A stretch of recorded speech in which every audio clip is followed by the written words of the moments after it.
et bienvenue dans le dernier mini-tilt de la semaine, le mini-format, mais qui fait le maximum pour vous apporter chaque jour 3 infos positives de notre territoire. Aujourd'hui, on va discuter avec Armand Gypto. Salut Armand.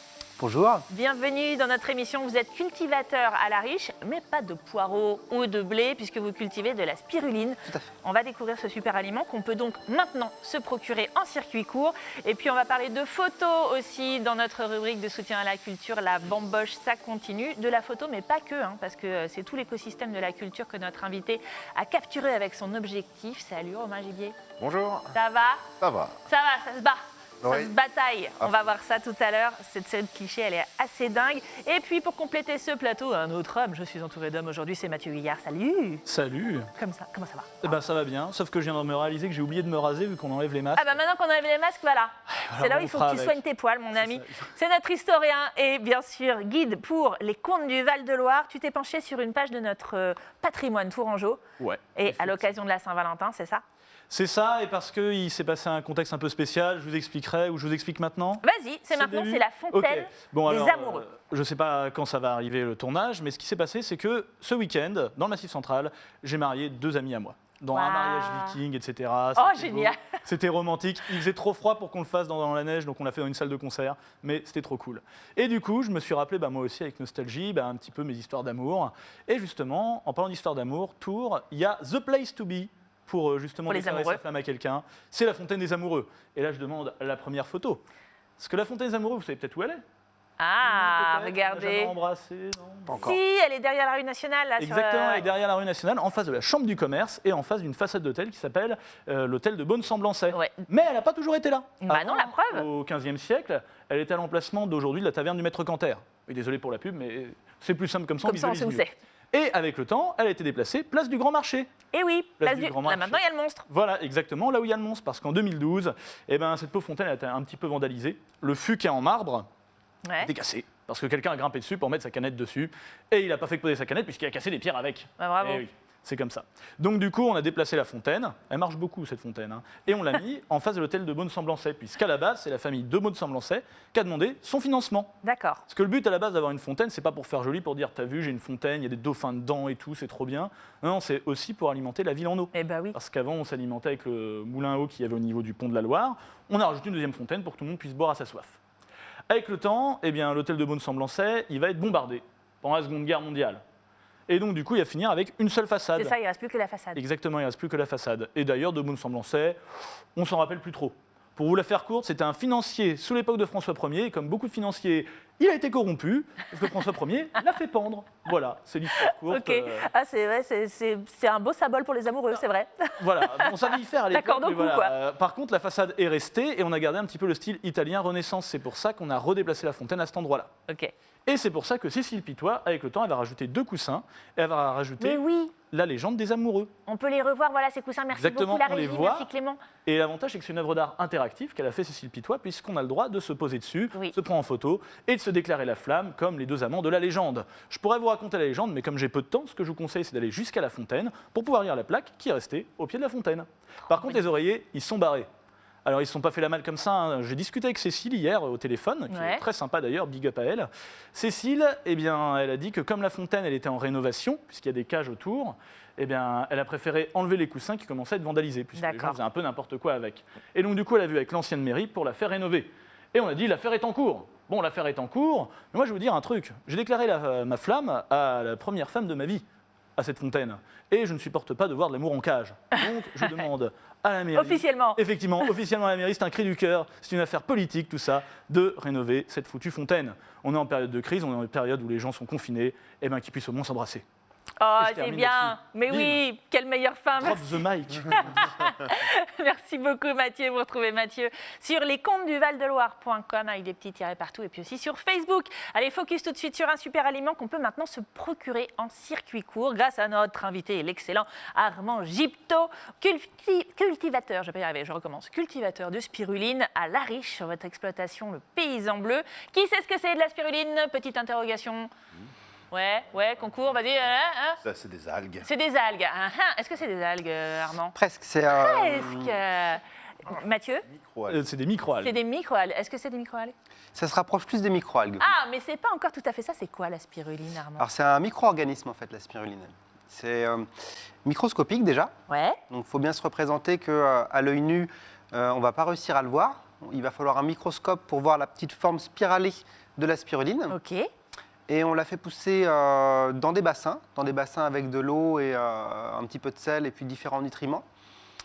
Et pour la récolter, cette spiruline, on va utiliser différents filtres, des filtres avec des mailles très très fines pour pouvoir piéger cette spiruline. Et cette spiruline, on va mettre plein de spiruline ensemble de façon à faire une sorte de pâte. C'est ça. C'est Et la du coup, à la fin, compote. ça fait ces petits filaments qu'on va décoller. Là, on vous voit sur Et- l'exploitation. Voilà, les petits filaments qu'on voit là, donc, en ce moment, à l'image, et qui vont se présenter donc, sous cette forme. Ça sert à quoi? C'est quoi les bénéfices de la spiruline? Pourquoi Alors- c'est un super aliment? Les intérêts sont surtout nutritionnels. Ouais. C'est l'aliment le plus complet au monde. Ah ouais, rien que ça. Rien que ça.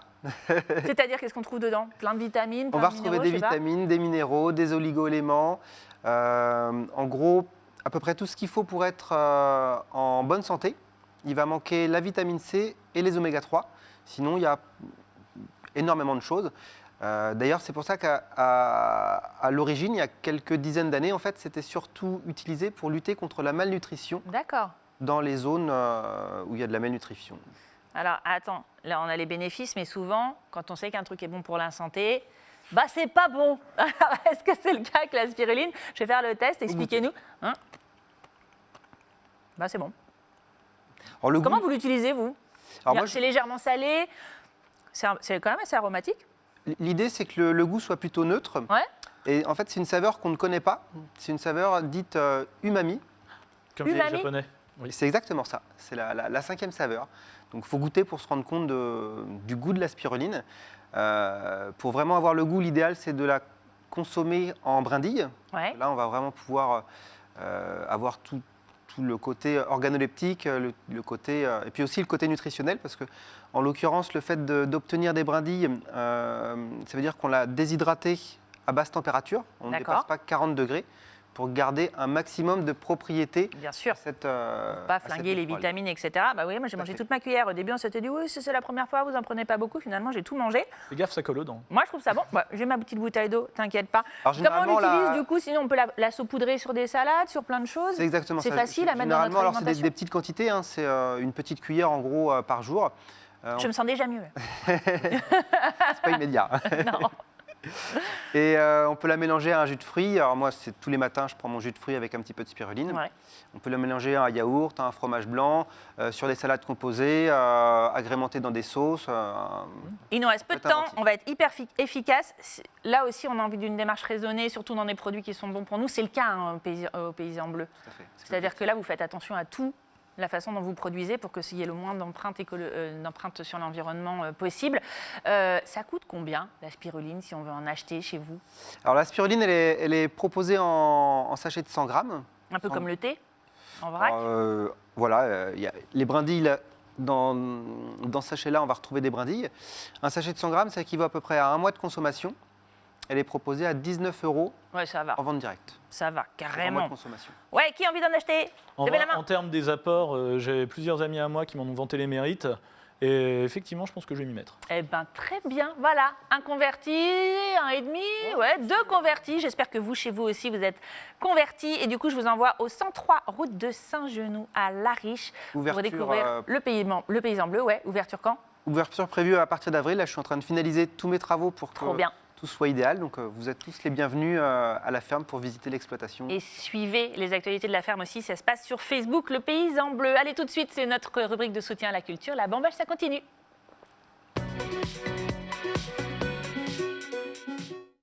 Et il aime bien, Romain Gibiette, le bambocheur de la journée.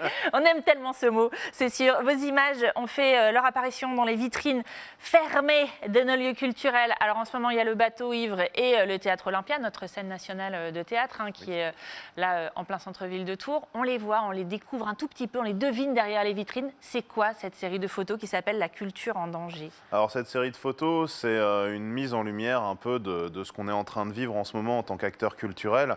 Donc quand je parle d'acteur culturel, je parle au sens large, parce que beaucoup pensent que c'est uniquement la scène, mais je compte aussi les musées, tout ce qui va être les techniciens, ce qui va être les cinémas, et ainsi de suite. C'est un travail de compilation, même on va dire presque un inventaire, parce que regardez là, on les voit, les conteurs, hein, ça te parle Mathieu, il y a des artistes bien sûr, mais aussi les calligraphes enlumineurs, professeurs de pole dance, techniciens lumière, tout ça c'est vraiment un grand inventaire de cet écosystème.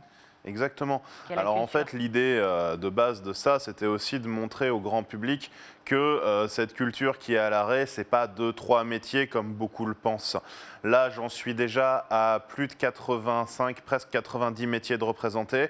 Je vais arriver vers les 100 relativement facilement. Donc c'est pour que les gens, en voyant ça, se disent ça en fait du monde qui est à l'arrêt. C'est ça, toute une économie. C'est pas juste 2-3 comédiens, 2 intermittents, non. On est vraiment sur tout un écosystème, on le disait. Il y a aussi ces photos, un vrai travail artistique dessus. C'est pas juste du documentaire, on va dire.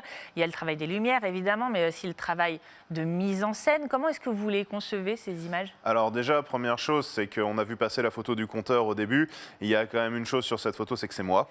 Voilà, parce que vous faites partie aussi des acteurs de la culture. C'est pour ça que j'ai voulu lancer ça.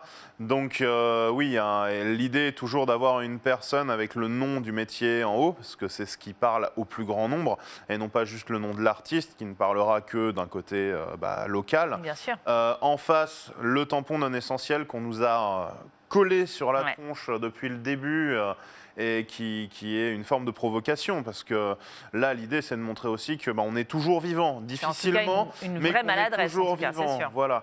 La personne est dans un rond de lumière avec une mise en scène qui est en général soit graphique, soit tragicomique, parce que c'est ce que je préfère, faire passer le message aussi par un côté un peu drôle. Et quand on se rend compte de la situation, on finit par se rendre compte que c'est pas si drôle que ça.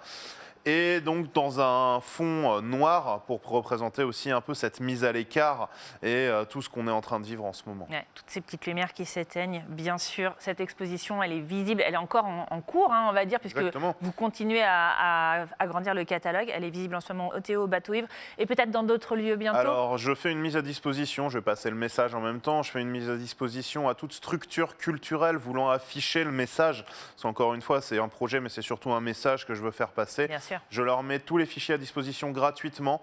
Dans la région, nous, on peut avoir des solutions pour pouvoir faire les impressions, mais s'ils veulent sortir ça sur le vieux copieur de bureau qu'ils ont pour afficher, c'est possible. S'ils veulent mettre ça sur un écran, c'est possible. Ce qui est important, encore une fois, c'est que le message, il circule. Bien sûr, et que ça fait du bien aussi de voir nos artistes locaux et les métiers de l'ombre aussi, tout ce qui fait vraiment cet écosystème de la culture. Merci beaucoup, Romain. Allez, on retrouve... ah oui, j'ai oublié de vous dire, Romain Gibier est photographe, donc romaingibier-photographe.smugmug. Oui, ou sinon sur ma page Facebook, Romain Gibier photographe. Et voilà, merci beaucoup en tout cas à tous les trois d'avoir été avec nous aujourd'hui. C'est déjà la fin de notre émission. Moi, il me reste à vous souhaiter un excellent week-end sur TV Tour Val de Loire. Lundi, vous avez rendez-vous avec Samuel Collin qui vous retrouvera ici pour le début de semaine. Moi, je vous remercie à tous les trois d'avoir été avec moi aujourd'hui. Et je vous dis à très bientôt. Salut, bon week-end sur TV Tour Val de Loire.